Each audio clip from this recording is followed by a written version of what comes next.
Hello and welcome. We're bringing you the program from the World Economic Forum, which is underway here in Davos. And today we'll be honing in on the global car industry. It seemed to be shifting up a gear again, gaining confidence as sales are rising worldwide. But there are still points of weakness. And one of those points of weakness is Europe, where we have seen sales falling for the past 6 years. To talk more about that, I'm joined by the chairman and chief executive officer of the Renault-Nissan Alliance, Carlos Ghosn. Welcome to the program. Thank you.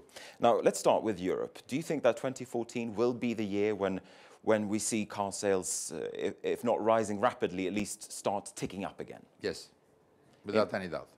How much growth are you expecting? No, consumer confidence is back in most of the markets. We had a good month of December. Obviously, 1 month doesn't make a year, but all the trends are moving up. And let's not forget, we have seen 6 years of decrease. So it's about time that we see the end of the tunnel. All the indicators showing that 2014 should be seeing a growth of approximately, I would say, 1%. When do you think that sales in Europe will come back to levels that we saw back in 2008, 2007? How long will it take? Very long time, very long time. I think we're going to see a slow recovery, a growth level of between 1% and 3% for the next 5 years, as we have gone down more than 25%. So obviously, at least the next 5 years, we don't see the sales coming back to the level of 2007. It's going to be a very long process. Now, there's been market pressure in Europe on car makers to downscale the manufacturing in Europe and resize their manufacturing capability. Do you think that some of that pressure will come down as things are looking up? Well, two things. I think the pressure will come down because the market, is resuming growth. That's number one. But second, I don't think car manufacturers have been staying idle. They have in a certain way reduced their capacity of production, but they didn't do it by shutting down plants. What they've done is reduced capacity of production in each one of their plants. So somehow, I would say, back to normal with hopefully some help from the market and more rationalization in the capacity without any drama. Are you expecting any more plant closures or plant closures? Yeah, unless you are in a car maker in disarray, which may happen, I don't think the others will go for any plant closure. Now, you still have a significant part of your manufacturing capacity in France. What's your outlook on that country? The French government is talking of French bashing, for instance, too much criticism and too harsh a criticism against France here in Davos, for instance. Yeah, but I think we have to recognize the fact that first, France is a country which has put the conditions favoring agreements about competitiveness. We have signed an agreement about competitiveness. This is a very good agreement because from one side, it sizes up the kind of efforts which needs to be done in terms of productivity and in terms of reducing the cost on labor. That's from one side. From the other side, companies has committed themselves that if this happens, from the other side, the workload is going to increase. And with the increase of workload, no threat on jobs or on capacity. That's what we have signed. So I think we're moving in the right direction. This is facilitated by the position taken by the government, which is giving the foundation for these agreements to be signed. It is slow, but it's moving in the right direction.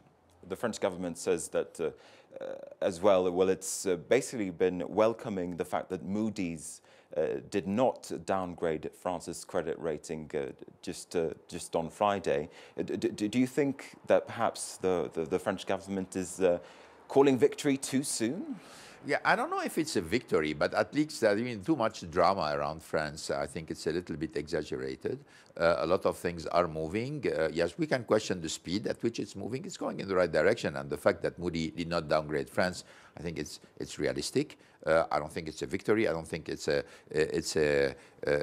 failure. I think it's just they are waiting to see what kind of transformation is taking place. Anyway, I can tell you companies are eager to seize these opportunities in order to revamp their competitiveness in France, in order to be able to continue to compete, not only in France, but also in the European market.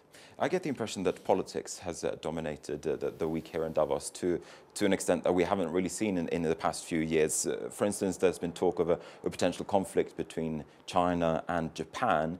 Obviously, you're also the chief executive officer of Nissan. How worried are you about a conflict between China and Japan? Yeah, well, I don't think that the main discussion was about politics. I think we usually have discussion about politics when they are an obstacle to economic development. In the case of the tensions between Japan and China, this is obviously a big danger for the world economy. This is a big danger for the development, for the growth, economic growth of both, certainly Japan and a little bit also China. That's why we're talking about it. But I think the focus is not politics. The focus is how much potential conflicts can damage the economic evolution. Personally, I'm not so worried, even though we're watching carefully the situation. But I think at the leadership level, both from Japan and China, we have people who have as a priority their own economic development, and they know that the conflict, any conflict between the two countries will be damaging both economies. So in a certain way, I trust the wisdom and the knowledge, the acknowledgement of this situation for this not to go too far. Are you in touch with the Japanese government about these issues? Oh, yeah. I mean, Nissan is one of the major Japanese companies. We're part of association, not only the car makers, but also the Kendan-ren.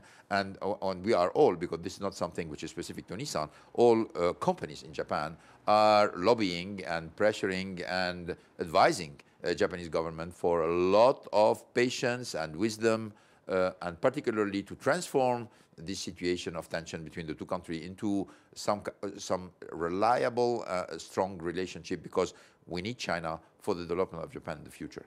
Now, Iran's President Hassan Rouhani, he has also been in the spotlight here. He's been rolling out the red carpet to a certain extent to Western businesses and businesses from other parts of the world as well. He spoke about car makers, welcoming them back into Iran as sanctions, or at least as we're looking at the prospect of sanctions being dropped against Iran. Are you eyeing the Iranian market? You used to have pretty significant sales in that country. As Renault, we are in. I mean, we never left. We are in. We had to stop operation because of the sanctions, because it was practically impossible to do business. So we stopped. But immediately when the sanctions will be lifted, we don't have to come back. We're already in. That means we think that Iran is a great market. We want to contribute to the development of this market. Even with all the sanctions, this market reached a level of 600 to 700,000 cars a year, which makes it, even in these dramatic conditions, the largest market in the Middle East.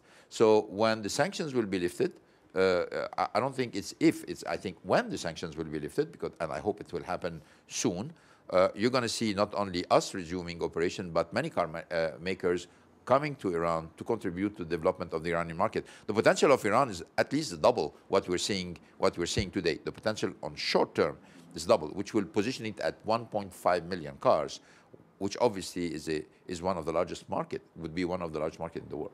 Now, you've made a big bet on electric vehicles, both Renault and Nissan. Is it a technology for the future? That's a question that sort of people are asking. Is it really going to work? Yeah. What's your reading of that? Well, every time there is an innovation, there are a lot of people asking, is it right? Is it, are coming too fast, too early, to this, to that? I mean, the sales of electric cars are ramping up slowly but surely. As you know, Nissan has announced 100,000 Leaf sold already since the launch of the car a few years ago. Renault is ramping up the production. Renault is at a lower level for the moment because it started behind Nissan.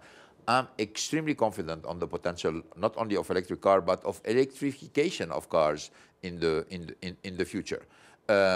And when we compare the development of electric car to the development of hybrids, for example, and we put them at the same scale of time, electric cars today are outselling hybrid by 3 to 1.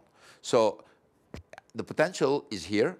We just need to make sure that charging infrastructure is developing fast enough for the product to be received. On top of this, we're not the only one. As you know, we're now being followed by I was going to say there's more rivals coming into this sector. They are coming because there is no way we can avoid this technology, or there is no way this technology is not going to play an important role in our industry. All right, Carlos Ghosn, we have run out of time. It's been a pleasure to speak to you. Thank you very much indeed. And with that, we're going to wrap up the show. Thanks for watching.